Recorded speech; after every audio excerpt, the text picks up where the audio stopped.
E aí, tudo bem? Meu primeiro vídeo. E eu não sei como começa a introdução, mas sei lá, vamos tentar, né?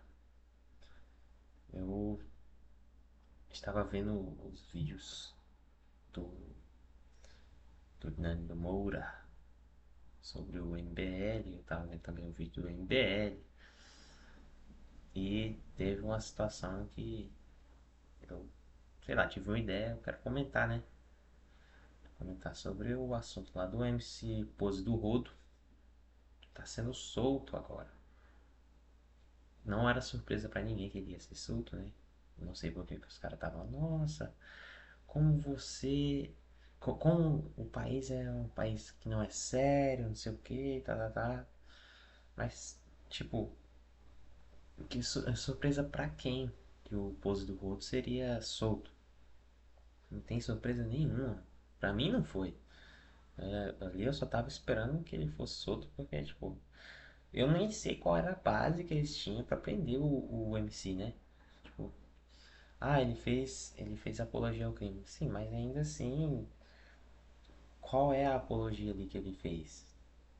Porque é óbvio, né? Dá pra ver, claro, que ele canta lá as músicas do CV e tal, o povo fica levantando o ar e tal, mas não está claramente notado ali que ele incentive que a pessoa entre na facção de fato. Os resultados, sim, claro, vão demonstrar que a pessoa vai ter uma vida melhor sem ela entrar para a facção, isso é claro. Mas diretamente mesmo o MC Pose do Olho não fez, não o fez, né? Não fez as pessoas, vai lá se juntar para nossa facção, tá, tá, tá. Nunca, nunca. Eu mesmo não vi. Eu não concordo que ele esteja solto, claro, porque ele faz mais mal fora que lá dentro. Que, claro, né? Que se ele, mesmo ele lá dentro, ele tava causando um caos, porque os fãs dele não aceitam que ele fique solto. Solto. Pô, dava pra ver os caras fazendo uma manifestação lá fora da prisão, querendo tirar ele de lá dentro. Que causa um caos enorme.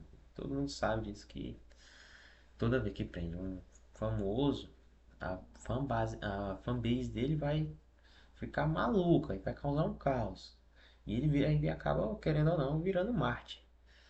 Isso é, sei lá, é péssimo para a construção da narrativa que o MBL hoje em dia está tentando criar, que é prender e matar. Prender e matar, prender e matar. Só que isso daí é muito perigoso.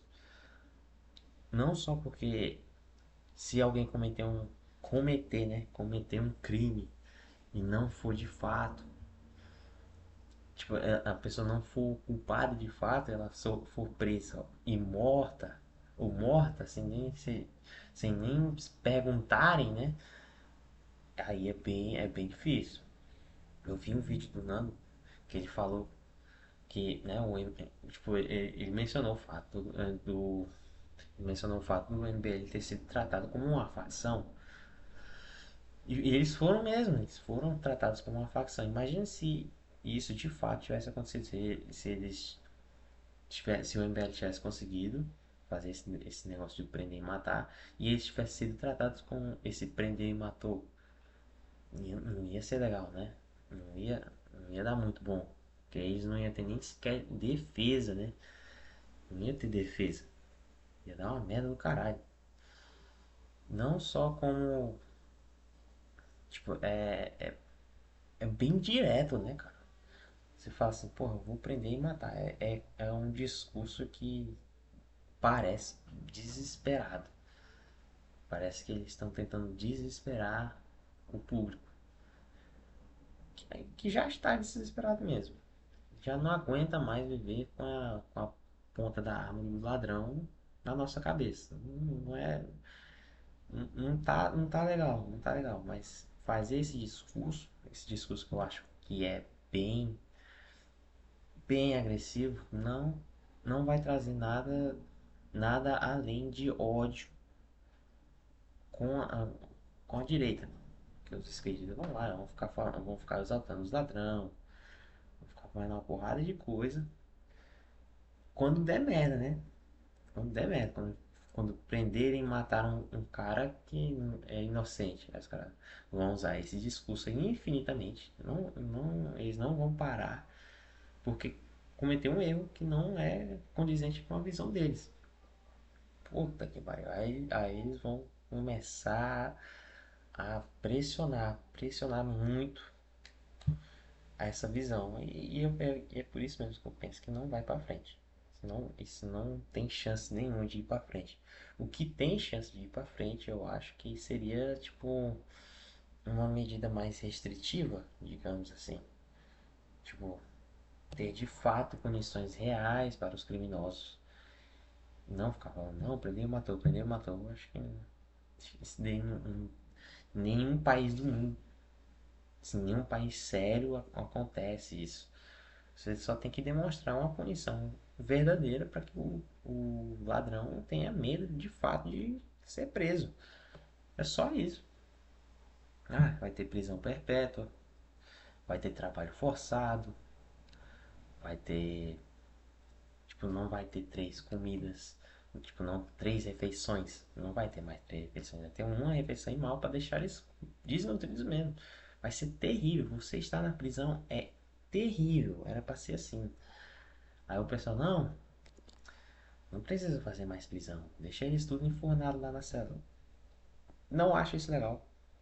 Eu acho que a gente tem que sim fazer mais prisões e fazer com que eles tenham mais espaço. Em vez de botar tipo 20 ladrões num bloco só, fazer com que eles fiquem tipo mais separados, mais espaçados, fazer só dois prisioneiros por cela. Pelo fato de ter mais prisão, eles vão ficar mais espaçados, vai ficar mais difícil deles manterem a liderança dentro daqueles presídios. Que atualmente hoje, tipo, você prende um monte de gente da mesma facção e deixa eles dentro da prisão lá. O que facilita, querendo ou não, a liderança deles dentro da prisão. O que não deveria nem sequer acontecer, né? Mas se acontece, dava para pelo menos tentar diluir esse poder que eles têm de lá de dentro mesmo. Afastando eles, fazendo mais prisões e diminuindo essa pressão toda que a gente causa neles, né? Como botar 20 pessoas no mesmo bloco. E assim, muita gente pensa, não, eles sofrem demais, tal. Eu não acho que eles sofrem demais. Depois de um tempo, o ser humano se acostuma. E o cara se acostuma a ficar vivendo com 20 cabras. Eles começam a criar um sentimento de familiaridade lá dentro. Então eles se acostumam com aquela situação de viver com um monte de gente colado um no outro. Eles se acostumam. Mas o que é ruim de se acostumar, sabe o que é? Não comer. Pois é, não comer ia ser uma porra.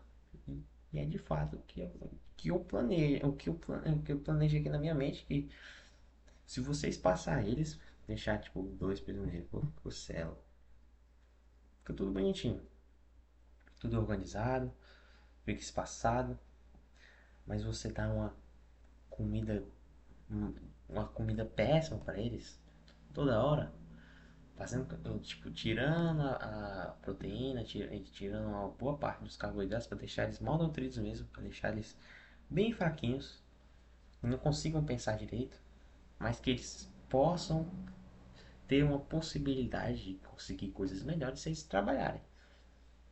Isso força eles a quererem ter que fazer algo útil. Tipo assim, comida, cara. Comida é um negócio difícil você mexer com alguém.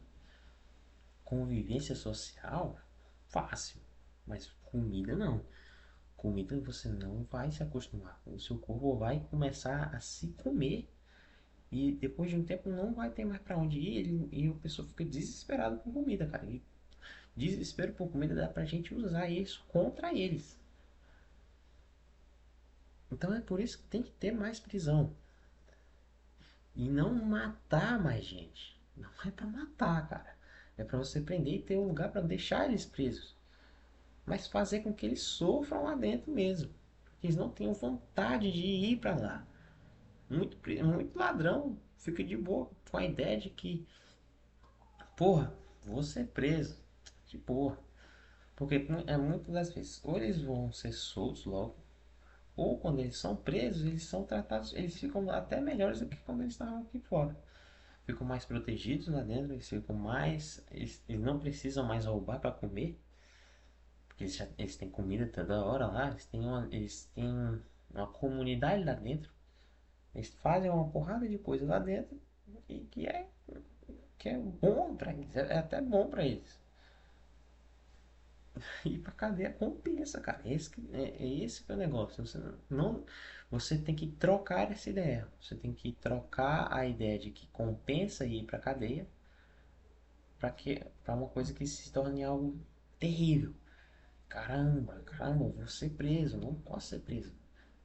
Você tem que instalar essa ideia neles. E aí o crime ele vai começar a cair. Esse que devia ser a meta. Conforme eles veem a punição grande, conforme eles começam a perceber, conforme eles começam a perceber que o crime não está compensando, o crime começa a cair. Aí começa a subir os crimes de colarinho branco, né? Vamos dizer assim. Um crime que é mais sutil. Esse crime violento aqui, ele vai começar a diminuir. E é o que a população em geral, de classe média e baixa, precisa. Que não dá, cara. Eles estão assaltando gente que não consegue nem ganhar dinheiro direito. Eles estão assaltando só essas pessoas, não estão assaltando os ricos que conseguem comprar coisa fácil. Eles estão assaltando gente que não consegue comprar um celular direito, cara. E os políticos vão lá e defendem essas pessoas, cara. Não tem sentido. Não tem sentido. Não tem sentido de defender bandido sim, cara. Porque eles estão ferindo diretamente a base social. A base do país é gente média e baixa, classe média e baixa. Não é rico. Então a gente defender bandido é uma coisa que autodestrói, que nos autodestrói. Percebe quão louco isso é de defender bandido? Mas também você não pode partir para o lado do prender e matar. Prender e matar, prender e matar. Você não pode ter dois lados extremos. Não dá para ter dois lados. Não dá para ter esse caminho aqui não, porque os dois são extremamente prejudiciais. O que a gente tem que sempre buscar é um equilíbrio, não um centro, mas um equilíbrio entre essas ideias para que a gente possa sim começar a evoluir, em, possa evoluir no sentido de progressão. A ideia da progressão para muita gente cai como se fosse esquerda, né? Mas hoje os esquerdistas não são progressistas, eles não são progressistas, eles são autodestrutivos. Então, buscar a ideia de progressão é algo positivo, nunca foi negativo. Mas uma progressão real, saudável, aí dá para ir. Mas os esquerdistas hoje em dia não são progressistas e os direitistas são conservadores a ponto de que não querem sequer avançar e querem até mesmo voltar ao passado. E muita gente glorifica o passado. Só que, tipo, eles eram os. Nós estamos muito melhores do que quando estávamos em 1960, vai. Lá onde tinha uma repressão enorme com qualquer tipo de expressão. Hoje em dia não. Hoje em dia você fala a merda que você quiser e tá tudo certo. Então assim, o conservadorismo extremo ou o progressismo extremo, que não é nem progresso mais, é só puxação de agenda de algum de alguma minoria que não tem nada a ver com a sociedade majoritária, tantos esses dois lados aqui nenhum presta para seguir de fato com o que a gente precisa, que é o equilíbrio. O equilíbrio ele é necessário. O centro também não é nem algo que exista, porque nada é do centro. Se você tem alguma ideia de direita ou esquerda, você já deixa de ser central, né? Você ser do centro seria você seguir reto uma ideia. Mas não tem, não existe centro. Existe o equilíbrio. Você pode ficar equilibrando entre essas ideias. Só que depende de você ou da pessoa que você apoia, do que ela apoia. Você pode seguir um pouquinho, mas você nunca pode pender muito para um lado, nem para o outro. Você sempre tem que se manter aqui. Que é o jeito que você consegue avançar, de fato. você se equilibrando e você não vai cair nem para um lado nem para o outro. E também não tem como você seguir reto. É impossível. Você não segue reto. Então você vai se equilibrando assim. Mais ou menos. É o único jeito fisicamente que eu consigo demonstrar como é o meu pensamento atual sobre isso. Então assim, tipo, eu sei que eu divaguei um pouco esse vídeo, mas eu espero que vocês consigam entender um pouco da ideia que eu tentei passar. Eu vou tentar melhorar mais nos próximos vídeos. Isso se tiver mais vídeos, né? Esse vídeo aqui foi só um devaneio meu. Sei lá, eu tive vontade e quis fazer, né? Então, se alguém for ver isso aqui e, sei lá, gostou, você pode me dar umas dicas aí como é que eu posso melhorar. Eu tenho que melhorar também, tipo, como é que seguir reto no assunto, né? Tem que seguir sempre um assunto só. Eu vou tentar melhorar isso nos próximos vídeos, se tiver. É isso. Valeu!